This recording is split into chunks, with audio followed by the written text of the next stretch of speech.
இந்த செய்தியை பகிர்றது வந்து கொஞ்சம் சங்கடமாக தான் இருக்குது. இதெல்லாம் ஒரு செய்தியா, இதெல்லாம் பகிர்றதா அப்படின்னு சொல்லிட்டு தோணுது தான். இருந்தாலும் ஒரு விழிப்புணர்வுக்காக தான் வந்து இதை நான் பதிவிடுறேன்.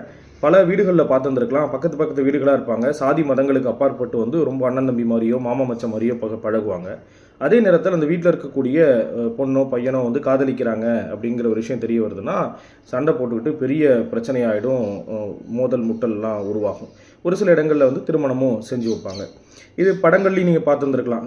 குறிப்பாக உதாரணத்துக்கு விஜய் சேதுபதி கூட குமுதான்னு குமுதாவை துரத்திட்டு சுற்றுற அந்த காட்சிகள்லாம் நீங்கள் பார்த்துருந்துருப்பீங்க.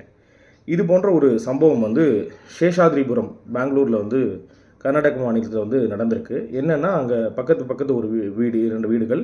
அதில் ஒரு வீட்டில் வந்து ஒரு பூனையை வளர்க்குறாங்க, பெண் பூனை. அந்த பூனை மொத்தம் 4 குட்டி போடுது.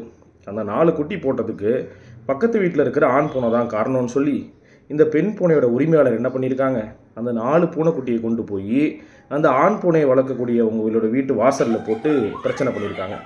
இந்த பிரச்சனை வாய் தகராறாகி, இல்லை நீங்கள் தான் பார்த்துக்கணும், நாங்கள் தான் பார்த்துக்கணும்னு சொல்லி மாறி மாறி முட்டல் மோதலாகி ஒரு கண்டிஷனில் போலீஸ் வர அளவுக்கு பிரச்சனை ஆயிடுச்சு. போலீஸ் வந்து சமாதானப்படுத்தி, சரி உங்களுக்கு வேணாம் இவங்களுக்கு வேணாம், நீங்கள் 2 குட்டியை எடுத்துக்கோங்க, நீங்கள் 2 குட்டியை எடுத்துக்கோங்க அப்படின்னு சொல்லி சமாதான பேச்சுவார்த்தை பண்ணி குட்டியை ஒப்படைச்சிட்டு போயிருக்காங்க. இது வந்து இணையதளத்தில் பேசுபொருளாகி இருக்குது. குட்டிகளை வந்து இப்படி பிரிக்கிறது தப்புங்கிற மாதிரிலாம் நிறைய கருத்துக்கள்லாம் பகிர்றாங்க. இப்போது இது வந்து ஒரு செய்தி, அந்த செய்தியை நான் அப்படியே பகிர்ந்துட்டேன். என்னடா இது அப்படின்னு சொல்லிட்டு, ஏன்னா செல்லப்பிராணிகள் சம்மந்தமான விஷயங்கிறது ரொம்ப சென்சிட்டிவான விஷயமா இருக்குது.